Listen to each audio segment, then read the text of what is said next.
This is the north side of the house. This is the electric meters below grade. Below grade. I can't see the bonding, the grounding. We're assuming that it's in there. The meter should have been sealed on 3 sides to help prevent moisture infiltration into the structure. The main disconnect and the main electric service panel is inside the garage north wall. This is called bundling. Bundling. See these big holes? Those are called knockouts. See these little holes? Those are called knockouts. You're not supposed to bring in more than 2 cables at once. Is it true that it's all over the neighborhood? It sure is. It's all over the neighborhood.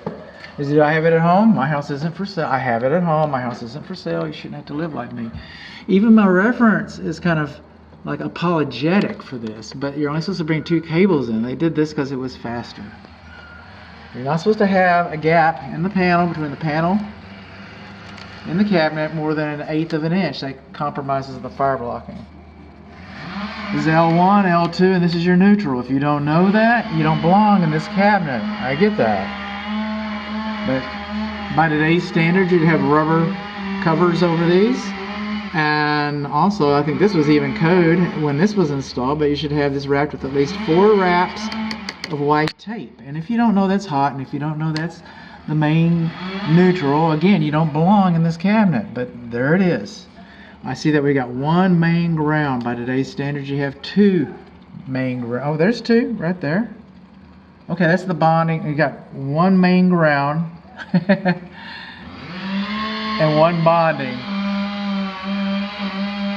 Still. Now,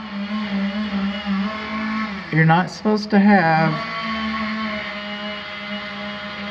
We're good there. We're good on our grounds. But our neutrals, you're never supposed to double lug your neutrals. You're not.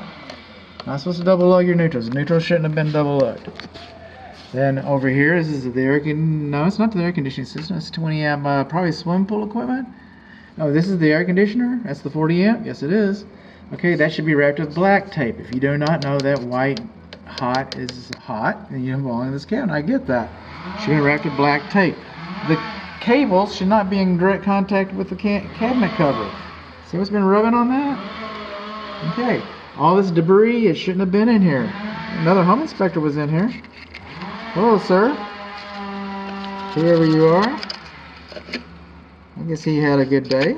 He got a job that day. I got a job today, so I can relate. I can relate to him. So I got debris in the cabinet. Now over here, this is supposed to be hand labeled. Excuse me, this is not supposed to be hand labeled. It's supposed to be printed. Printed like that. So it says Square D Company like that. Where it says danger like that. It's not supposed to be handwritten. Not supposed to be handwritten. I didn't make that up. Now, some home inspectors get overly worried when they see these stackable breakers. Some people call them cheaters. But it just so happens that this manufacturer, by reading the manufacturer's schematic, this manufacturer allows these in this location.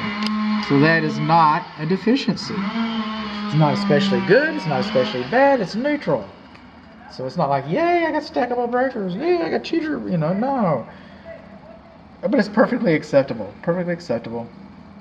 So that's what we have. What do we learn? We learned that we got gaps in the cabinet. We learned that we got bundling. We learned that we do not have protective boots. We learned that it is not labeled white. We learned that our neutrals are double lugged. We learned that we got debris in the cabinet. We learned that our cables are touching it. And we learned that we've got some hot whites. And we also learned outside, we learned that the meter was not sealed.